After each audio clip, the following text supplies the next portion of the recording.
Hello, my name is Margaret Adele, and welcome to another indie book review. And this is one that I've been looking forward to for a long time because it is one of my favorite genres, and that is kitschy sci-fi. I am in love.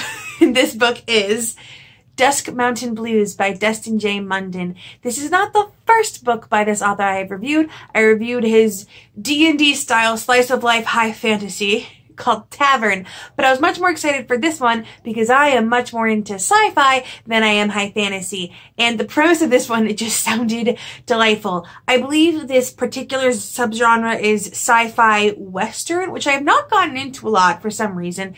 This is all about a redneck family called the Caldwells who basically run the backwater planet called Sadar, I believe. Sci-fi names are always kind of iffy. But they are your stereotypical hillbilly, redneck, moonshiner types, but they're also mutants. And there's this new militia, essentially, this army that has been sent by this major corporation to root out something. They're not sure why, but their peaceful existence has basically been shattered. And I loved this premise, I loved that concept, and it lives up to the hype. Now, one of the struggles I had with Deston's other book that I read was giant paragraphs of expositional text that was all just like there. And I inherently struggle with those because half the time I'll get like a kind of vague vibe from those paragraphs, get the general gist, and then forget every little detail about it. But in this one, the world building was much slower and methodical, and you basically were following the characters as they uncovered things, as you needed to know what this area looked like. So the planet of Sadar felt much more realized and didn't feel like it was all coming at you at once. The characters themselves are also gigantic.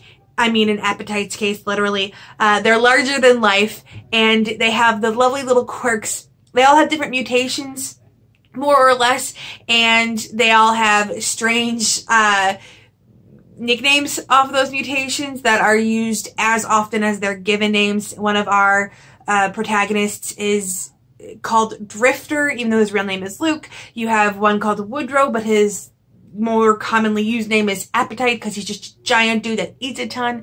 His daughter's name is Kindle because she's got like flamey things, and I loved how easily recognizable they all are.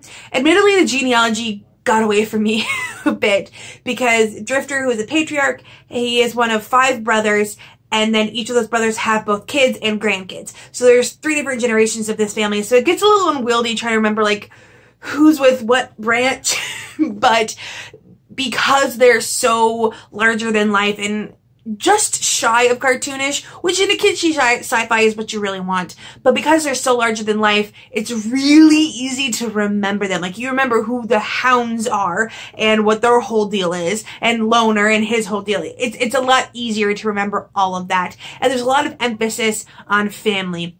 Now, most of the time, I prefer myself a good found family in sci-fi, but there was something very heartwarming in the themes of older generations needing to take a step back and kind of let the newer generations take over. Drifter mentions that, you know, he and his brothers have kind of been doing the same thing for so long, and it's been working, but it suddenly stops working, and now the younger generations have these new ideas that are actually working better. So it's time for, you know, them to pull back and like let the next generation pick their patriarch and move forward. And there's this like cookout moments, and I loved it because I actually lived for a while in a super rural part of the country of America. I lived in rural Pennsylvania, wherein it was so redneck that we got the first day of deer hunting season off school.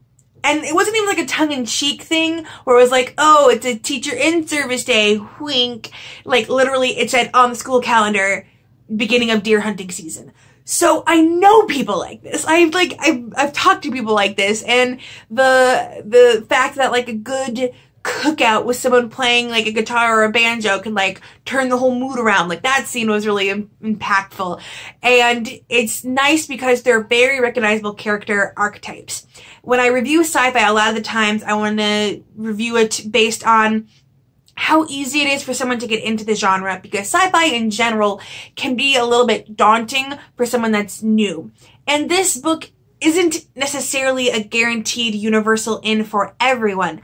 However, because it has so many recognizable archetypes and kind of tropes, I guess you could say, of that kind of hillbilly family, if you've liked anything like that, any kind of Western, or if you love watching those like historical movies on Prohibition era moonshiners, that kind of stuff, this is going to be a great one for you to get into because it has all of that. Like the way they speak and the silly nicknames and the love of guns, it's all there and it's all very recognizable. So if you love that kind of thing already and you want to get into sci-fi, this is a great foot in the door because you're going to already recognize a lot of it. They're just, also mutants. I particularly like the character of Appetite. He is one of my favorite character archetypes, which is the gentle giant.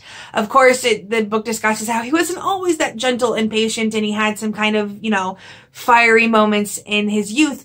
But seeing him in the book as is and preparing to take on the mantle of patriarch after his father and his relationship with his daughter Kindle and his lost love, he was definitely one of my favorites. I did also love Kindle, and her other half of the family, her mother's half, lives in the swamp, which has a lot of New Orleans vibes, a lot of swampy Louisiana vibes, and I particularly loved that one the most. The big bad in here also feels properly big and bad, and he kind of had to because you're dealing with these mutants and their big powers and all of their control over the land.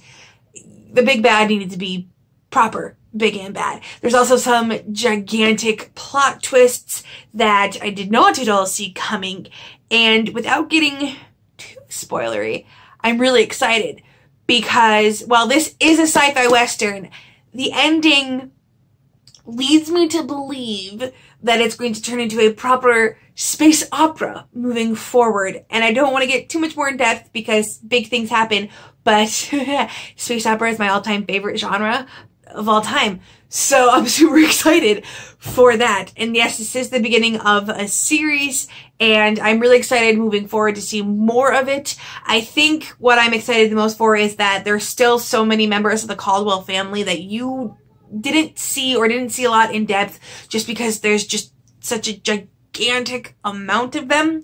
I'm also excited because there are some big fight scenes, gigantic fight scenes.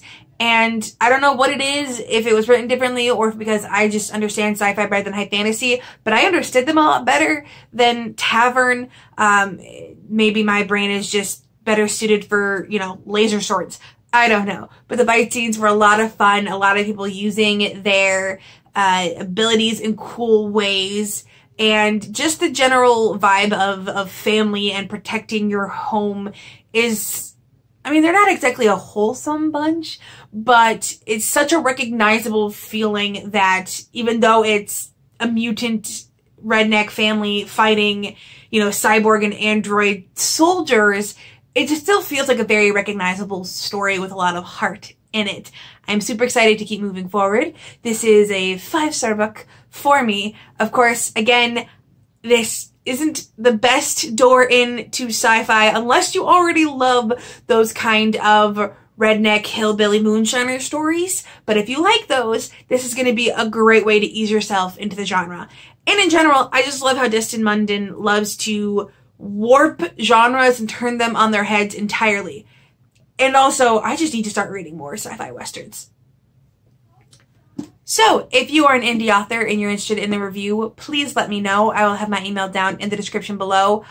I am still soft closed. I was hoping, but life.